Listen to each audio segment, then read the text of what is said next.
Everyone, this is Dr. Michael Arashik of Emerge111, once again making an update video on the mRNA vaccines.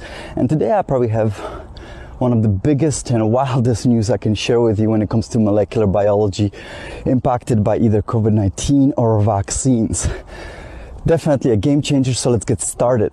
Recently, just about a few weeks ago, this was in the first week of October, a research team from Sweden published information that showed in their human cells that they were studying that the spike protein can actually enter nucleus. And the reason why this is such a dramatic news and why it's such a game changer is the fact that obviously nucleus houses our genetic material, all of our DNA, almost all of our DNA. Mitochondria is the other place where you might find DNA.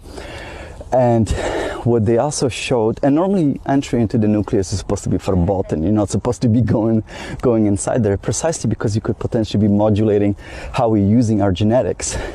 Now, what did they discover is that once the spike protein enters the nucleus, it actually inhibits proper fixing of broken, damaged DNA. And the specifically damage of DNA where you introduce double-stranded break, meaning really you break both strands of the DNA, you shear the DNA in half, you break it in half.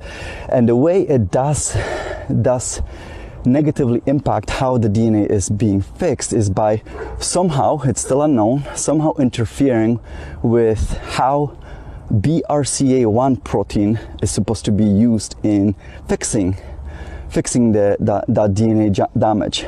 Now, BRCA1, if you mutate that gene, it's one of the highest predispositional mutations for cancer development that you can have, is mutations in this particular gene, precisely because BRCA genes code for proteins that are involved in fixing DNA damage, such as fixing DNA that's sheared in half.